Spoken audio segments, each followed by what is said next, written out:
और इसी मुद्दे पर चर्चा करने के लिए हमारे साथ खास मेहमान भी जुड़ चुके हैं। आलोक वत्स हमारे साथ जुड़ चुके हैं, आप बीजेपी समर्थक हैं। सुधीर दुबे हमारे साथ जुड़ चुके हैं, समाजवादी पार्टी के समर्थक। अन्नू खान हमारे साथ जुड़ चुके हैं, आप मुस्लिम स्कॉलर हैं। AK जैन सर हमारे साथ जुड़ चुके हैं, आप पूर्व DGP हैं। साथ ही साथ हमारे सहयोगी उपेंद्र द्विवेदी प्रयागराज से हमारे साथ जुड़ चुके हैं। उपेंद्र, मैं शुरुआत आपसे करूंगा। शुक्रवार को वहां पर बवाल हुआ, शनिवार को गिरफ्तारियां हुई और रविवार को हमने बुलडोजर का एक्शन देखा। आज वहां से क्या अपडेट, क्या जानकारी है?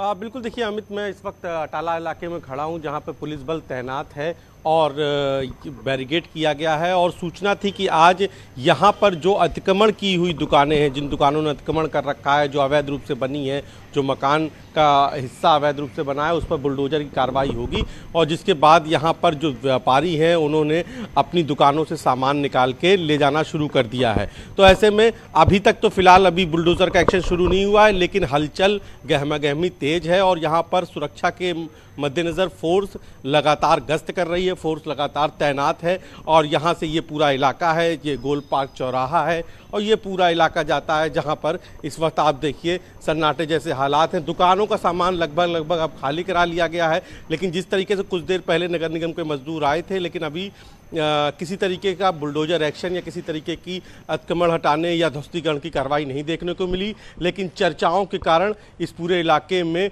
फिलहाल गहमा गहमी का माहौल है। अमित, ठीक है, आप बने रहे उपेंद्र हमारे साथ। अन्नू खान ओवैसी का बयान सामने आया है। उन्होंने कहा है कि वर्ग विशेष को टारगेट करके कार्रवाई की जा रही है, संविधान के खिलाफ कार्रवाई हो रही है और पुलिस ही जज बन गई है। तो सवाल ये खड़ा हो रहा है कि जो लोग वहां पत्थरबाजी कर रहे थे, बवाल कर रहे थे, वो कौन थे? मुकम्मिल देखिए, सबसे पहले तो ये समझना पड़ेगा कि जितने भी इस्लामिक स्कॉलर हैं या इस्लामिक लीडर अपने आप को बोलते हैं, तो उनको ये नई जनरेशन है, मेरा मानना यह है कि भाई इबादत, मस्जिद जो है इबादत का घर है, वहां जाते हैं, नमाज पढ़ने के लिए जाते हैं, वहां से लौटते हैं, वहां से लौट कर ये पथराव होता है, वो निंदनीय है, जिसकी हम निंदा करते हैं। तो इस तरीके के बयान से उनको बचना चाहिए, बल्कि उनको जो नौजवान हैं उनको समझाना चाहिए कि भाई इस तरीके का कार्रवाई ना करें, जिससे कि पुलिस प्रशासन को अपना काम करना पड़े और जो नौजवान हैं उनको जेल जाना पड़े। तो ये समझाने की बात होनी चाहिए जितने, लेकिन ये हो नहीं रहा है। हम देख रहे हैं टीवी डिबेट पे अलग अलग ही अपनी गंदी राजनीति का हिस्सा लोग कर रहे हैं, जो कि नहीं होना चाहिए। उनको समझाना चाहिए, उनको कहना चाहिए कि आप इससे दूर रहिए। जो कार्य भाई जिसका है, जो डिपार्टमेंट का, जैसे कि अभी आप सिखा रहे हैं ध्वस्तीकरण चल रहा है, तो अगर मैं गलत करूंगा, मैं अवैध मकान बनाऊंगा तो कार्रवाई तोड़ा जाएगा, तो कार्रवाई होगी। आलोक वत्स, अन्नू खान ये कह रहे हैं कि जो गलत करेगा उसके खिलाफ कार्रवाई होगी। ओवैसी साहब को क्या दिक्कत है? वो उनका सीधे तौर पर यह आरोप है आपकी सरकार के ऊपर, आपके प्रशासन के ऊपर, कि वर्ग विशेष को टारगेट करके कार्रवाई की जा रही है। देखिए, ओवैसी साहब पर अभी FIR दर्ज है, तो वो तो एक तरीके से खुद दोषी है कानून की नजर में। और उनका जो वक्तव्य बार बार आता रहा है, जमायते उलमा ने उनके बारे में कहा है और मदनी के बारे में कि ये दो व्यक्ति हैं मुसलमान के जो रहनुमा बन रहे हैं, इन लोगों ने भी इस काम को आगे बढ़ाया है, इन्होंने भी लोगों को उत्तेजित किया है। और ओवैसी के भाई ने, जिसने देश ने सुना था, तो ये लोग तो सिर्फ अपनी रोटी सेकने का काम कर रहे हैं। मुसलमान नौजवानों को ये बरगला के उत्तेजित करके, इन्होंने अभी कुछ दिन पहले भाषण में कहा था, मैं मरने को तैयार हूं, क्या तुम मरने को तैयार हो? इस तरीके का भाषा, क्या पब्लिक मीटिंग में इस तरीके का भाषा बोलकर आप क्या चाहते हैं? बुलडोजर सादगी का प्रतीक है। बुलडोजर किसी भी ऐसे व्यक्ति और घर पे नहीं चल रहा है जो दोषी नहीं है। अभी हिंदुस्तान में कानून ध्वस्त नहीं तो बार बार सवाल क्यों खड़ा हो रहा है आलोक वत्स जी? चाहे वो समाजवादी पार्टी हो, चाहे ओवैसी साहब की पार्टी हो, विपक्ष हो, ये सवाल क्यों खड़ा किया जा रहा है? आप ये कह रहे हैं कि बुलडोजर सही तरीके से चल रहा है, नियम कानून के मुताबिक चल रहा है, और वो ये कह रहे हैं कि संविधान को कुचला जा रहा है। मुखिया अखिलेश यादव जी का सुबह सुबह बयान आया था, अखबार के फ्रंट पेज पे कि जुमे की नमाज पूरे उत्तर प्रदेश में शांति प्रिय थी। अब इससे हास्यास्पद बयान क्या हो सकता है? आप लोगों ने देखा कि नहीं कि पत्थरबाजी थी, दुकान लूटे जा रहे थे। उस पर सपा मुखिया का कहना शांतिपूर्ण नमाज हो रही थी। जवाब ले लेता हूं मैं सुधीर दुबे से। सुधीर दुबे जी, क्यों लगता है कि जो कार्रवाई हो रही है गलत हो रही है? क्यों लग रहा है कि बुलडोजर संविधान को कुचल रहा है? और अखिलेश यादव जी कहते हैं कि जुमे की नमाज के दिन सब कुछ शांतिपूर्ण तरीके से जुमे की नमाज संपन्न की गई, उनकी तरफ से कोई दिक्कत कोई परेशानी थी नहीं।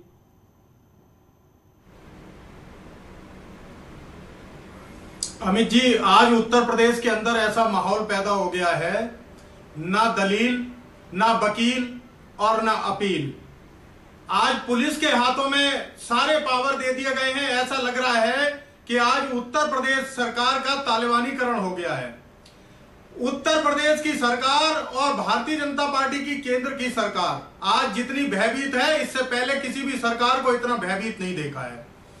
उत्तर प्रदेश में आज जिस तरह से लोगों के घरों पर बुलडोजर चलाए जा रहे हैं, दोषी और निर्दोष होने का फैसला सीधा सीधा पुलिस कर रही है।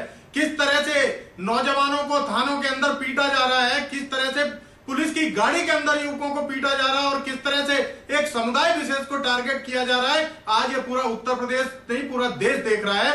और सबसे बड़ी बात कि आप लोग भी, मीडिया भी उसको जस्टिफाई कर रहे हैं और देश की अदालतें, न्यायालय बिल्कुल सोए हुए हैं, कोई संज्ञान नहीं ले रहा है और उत्तर प्रदेश की तानाशाही सरकार बर्बरता पूर्वक कार्रवाई कर रही है। अच्छा, मैं आपसे एक सवाल पूछने वाला नहीं है। दुबे जी, मैं आपसे एक सवाल पूछ रहा हूं।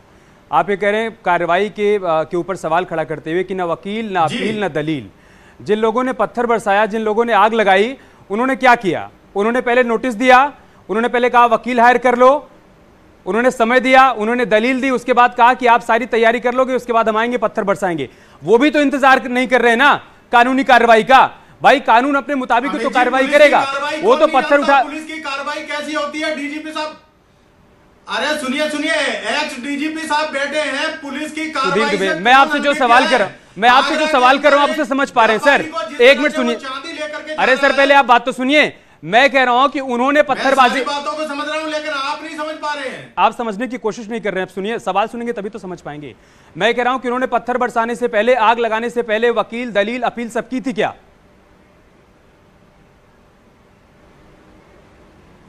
अरे भाई, आप कैसे तय करेंगे कि कौन निर्दोष है, कौन दोषी है? जब थाने के अंदर सारे फैसले हो जाएंगे। अच्छा, तो चुनी हुई सरकार है उत्तर प्रदेश। आप जस्टिफाई कर रहे हैं ना, आप पथराव को जस्टिफाई कर रहे हैं, आप आगजनी को जस्टिफाई कर रहे हैं। सुधीर दुबे, आप ये करें भाई, मान लो उन्होंने जिसको पत्थर मारा, मैं पथराव का बिल्कुल जस्टिफाई नहीं कर रहा हूं, लेकिन जो आप पुलिस की कार्रवाई पर तो सवाल उठा रहे हैं, पत्थरबाजों पर कोई सवाल नहीं उठा रहे हैं आप। उन्होंने जिसके ऊपर पत्थर बरसाया था उससे कहा था क्या कि कल मैं तुम्हारे ऊपर पत्थर बरसाऊंगा? पहले नोटिस जारी कर रहा हूं। देखिए, जो दोषी है, जैन सर, जो दोषी है उस पर कार्रवाई होनी चाहिए। जब कानून, प्रशासन और पुलिस की बात आती है तो अपील, दलील और वकील की बात आती है, लेकिन जब दंगाइयों, बवालियों की बात आती है तब यही सारी बातें ठंडे बस्ते में चली जाती हैं। जैन सर, ये सीधा सीधा कानून का और सरकार का फेलियर है। आप बताइए, प्रयागराज के अंदर सवा 6 लाख से ज्यादा सीसीटीवी कैमरे ध्वस्त हो गए, उस समय पुलिस सो रही थी क्या? उस समय सरकार सो रही थी क्या? पुलिस जो कार्रवाई कर रही है वो कानून के मुताबिक कर रही है या नहीं कर रही है, आपसे बेहतर एके जैन बता पाएंगे ना। आप उनको सुनेंगे तभी तो समझ पाएंगे। एके जैन सर, देखिए, मेरा ये मानना है कि जो घटनाएं कानपुर में, प्रयागराज में हुई हैं, कुछ घटनाएं करने का कुछ जिलों में प्रयास किया गया है, सहारनपुर, मुरादाबाद, अन्य स्थानों पर, ये बिल्कुल निंदनीय है। इसकी कोई आवश्यकता उत्तर प्रदेश में नहीं थी और ये अनावश्यक एक जो है माहौल खराब कर दिया गया है एकाएक प्रदेश का। जिस दिन इन्वेस्टर समिट यहाँ पर हो रहा है, प्राइम मिनिस्टर, प्रेसिडेंट यहाँ पर हैं, उस दिन कानपुर की घटना हुई। 10 तारीख को भारत बंद का आह्वान, इसके पोस्टर्स किसने छपवाए? भारत बंद का आह्वान किसकी तरफ से किया गया?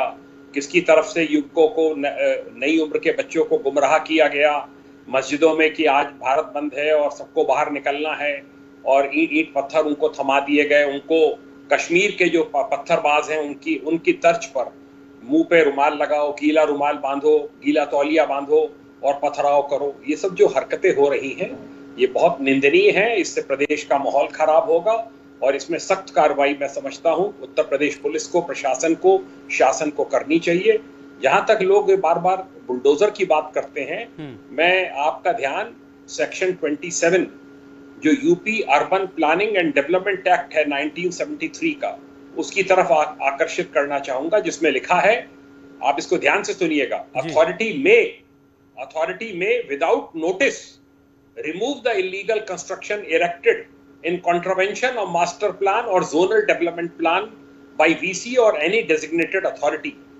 Expenses of such removal shall be recoverable from the owner or as arrears of land revenue, and no suit shall lie in the civil court for recovery of such expenses. इतनी वाइड पावर्स दे रखी हैं।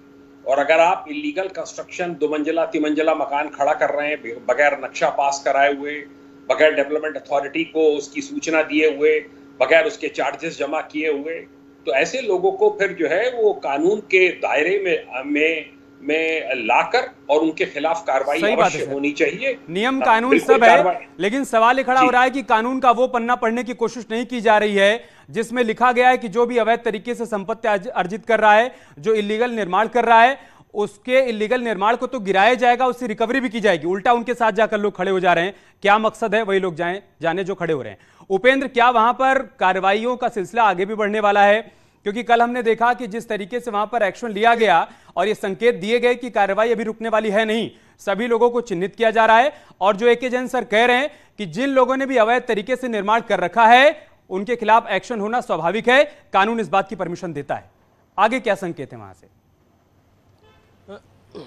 देखिए, बिल्कुल जो बात उन्होंने कही उसी को समझने के लिए जावेद के घर से शुरू करते हैं। जावेद के घर पर कार्रवाई इस मुकदमे में जुड़े या इस मुकदमे के बवाल के आरोपी के रूप में नहीं हुई है। वो कार्रवाई उनके जो है अवैध तरीके से जो बिना नक्शे के जो इमारत खड़ी की गई उसके लिए उनका ध्वस्तीकरण हुआ। अभी जो अटाला इलाके में जो कार्रवाई की बात हो रही है, बुलडोजर चलने की बात हो रही है, वो भी अतिक्रमण जिन दुकानों ने किया, जितना हिस्सा अतिक्रमण का है वो गिराने की बात हो रही है। इसके अलावा जिनका नक्शा पास नहीं है उनके गिराने की बात हो रही है। तो इसको इस बवाल से जोड़ के, भले ही वो किरदार हो सकते हैं लेकिन इस बवाल से जोड़ के कानूनी रूप से नहीं देख सकते। तो यहाँ पर भी वो कार्रवाई इसीलिए हो रही है। तीसरी जो बात है कि जिस तरीके से शाह आलम का घर, जो AIM के जिला अध्यक्ष हैं, उनका घर भी जावेद के घर से पास ही था, उसी दूसरी गली में था, तो वहाँ पर वो ताला बंद करके क्यों चले, वो क्यों फरार है, और उनके घर में ताला बंद है तो उसको ही पुलिस देखने गई। दूसरा, सभासद हैं करेली के जो पहले भी जब CA NRC को लेकर जब मामला यहाँ पर विरोध हुआ था तब उनके ऊपर राष्ट्रद्रोह का मुकदमा दर्ज था, वो भी इस मामले में आरोपी है। उनके खिलाफ भी क्राइम ब्रांच की टीम दबिश दे रही है। तो ये सब पूरे जो मामले हैं ये लगातार अभी कार्रवाई पाइपलाइंस में है, कड़ी दर कड़ी कार्रवाई हो रही है, दबिश दी जा रही है। और जावेद का मकान जो पुलिस ने, क्योंकि उनके परिवार वालों ने भी कहा कि उनके नाम नहीं मकान था और भी कई सारे तर्क दिए, उन्होंने कोर्ट में भी गए हैं, लेकिन पुलिस से जब हमारी बात हुई तो उनका कहना था कि हमने पहले से ही मई में ये नोटिस, क्योंकि जो घर में नोटिस जो कल हम मीडिया में आया भी था, जो उनके घर में जावेद के नोटिस चिपका था, उसमें मई की तारीख पड़ी थी कि मई में आपको सूचना दी गई थी कि आपका मकान अवैध है, इसके लिए अपना पक्ष रखिए। आपको एक डेट दी गई थी, आपने उसमें पक्ष नहीं रखा। उसके बाद फिर हमने आपसे कहा था, दूसरा मौका दिया, आपने पक्ष नहीं रखा, फिर हमने आपसे कहा था आपका अवैध है, आप अपना सामान खाली कर लीजिए, आप अपना खुद ही गिरा लीजिए। उसमें भी आपने उस तयशुदा तारीख तक वो मकान नहीं गिराया। उसके बाद फिर हमने आपसे कहा कि अब आप सामान खाली कर लीजिए, अब हम गिराएंगे, और समय दिया। तो ये मई का मामला है। अगर इसको इस मामले से जोड़िए तो नोटिस तो मई में ही तामील कराए गए थे। अमित, ठीक है, बहुत शुक्रिया आपका हमारे साथ जुड़ने के लिए, विस्तार से तमाम जानकारी हम तक पहुंचाने के लिए। अन्नू खान साहब, सवाल ये खड़ा हो रहा है कि जब पथराव होता है, आगजनी होती है, माहौल बिगाड़ने की कोशिश होती है, तब न इमरान मसूद की तरफ से कोई बयान सामने आता है, न अखिलेश यादव की तरफ से कोई बयान सामने आता है, न शफीकुर रहमान बर्क की तरफ से कोई बयान सामने आता है। लेकिन जब कार्रवाई होती है तो ये लोग बचाव में जाके खड़े हो जाते हैं। मंशा क्या है इसके पीछे? यही तो समस्या है और यही तो गंदी राजनीति है कि मरता कौन है, पिसता कौन है, जेल में कौन है। वो आम नागरिक जिसको पता ही नहीं कुछ भी, उनको भड़काया गया, उनको बरगलाया गया। और आज जो नेता हैं वो गंदी राजनीति का हिस्सा है। यही तो जनता को समझाना है, यही तो उनको बताना है कि आप इनके पीछे कब तक चलते रहेंगे, इन गंदी राजनीति करने वालों के पीछे कब तक चलेंगे आप अपना जीवन बर्बाद कर रहे हैं, अपना जो नए नवयुवक हैं उनका भविष्य खराब कर रहे हैं। उनको जिंदगी में बहुत कुछ करना है, आगे बढ़ना, उनको पढ़ाई करनी है। कहाँ ले जा रहे हैं आप देश के नौजवानों को? कहाँ मुस्लिम लड़कों को कहाँ ले जा रहे हैं आप? क्या बना रहे हैं? उनको पत्थरबाज बना रहे हैं। मैं इसी पर जवाब लेता हूं। सुधीर दुबे, अन्नू खान मुस्लिम स्कॉलर हैं, सवाल खड़ा कर रहे हैं कि आप कहां ले जा रहे हैं इन युवाओं को? आप उनके हाथ में पत्थर पकड़ा रहे हैं सिर्फ और सिर्फ अपनी राजनीतिक रोटियां सेकने के लिए।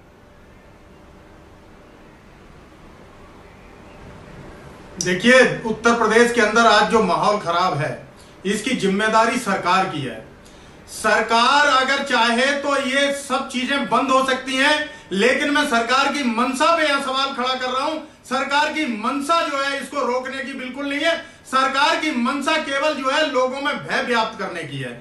आप बताइए, आज भी भारतीय जनता पार्टी के आईटी सेल के द्वारा जिस तरह से भड़काऊ पोस्टें डाली जा रही हैं, थानों में लोगों को 3rd डिग्री टॉर्चर किया जा रहा है, उसके वीडियो वायरल हो रहे हैं, आखिर इन पर रोक कब लगेगी?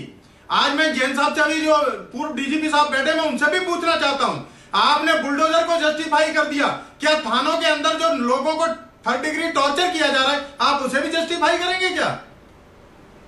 आलोक वत्स, जल्दी से आप 10 सेकंड में अपना रिएक्शन दीजिए, उसके बाद मैं एक एजेंट से लूंगा। 10 सेकंड। नहीं, ये दुबे जी क्या चाहते हैं? जो लोग पत्थर फेंकते हैं उनको फूल माला से स्वागत किया जाए, ये क्या चाहते हैं? ठीक है, ये जवाब दे। जो लोग अब सर जवाब का समय नहीं है। एक एजेंट सर 10 सेकंड आपके पास। सर कार्रवाई, वो कह रहे हैं कि कार्रवाई को कैसे जस्टिफाई करेंगे, बुलडोजर को कैसे जस्टिफाई करेंगे? ये तो उन पत्थरबाजों को पत्थर फेंकने से पहले सोचना चाहिए था कि बाद में उनको किस प्रकार से वेलकम किया जाएगा, उनके साथ किस प्रकार का ट्रीटमेंट होगा। आप इंजर्ड कर सकते हैं पुलिस वालों को जो कि वहां पे आपकी सुरक्षा ड्यूटी में खड़े हैं, आप उनके ऊपर ईंट बम फेंक सकते हैं, पीएससी की गाड़ी जो वहां पर आई है सुरक्षा के लिए उसमें आग लगा सकते हैं। तो कार्रवाई तो पुलिस और पीएससी के द्वारा भी होगी, वो कोई महामानव नहीं है। सुधीर दुबे, ये समझना होगा कि जो कार्रवाई हो रही है ना, ये संदेश है उन लोगों के लिए जो इस तरीके की हरकत करने का इरादा बना रहे हैं, या जिन लोगों ने ऐसी हरकत कर दी है कि अगर आप भविष्य में ऐसी हरकत करेंगे तो आपका भी ये अंजाम होगा जो इनका अंजाम हो रहा है। बहुत शुक्रिया आप सभी का हमारे साथ जुड़ने के लिए, चर्चा का हिस्सा बनने के लिए।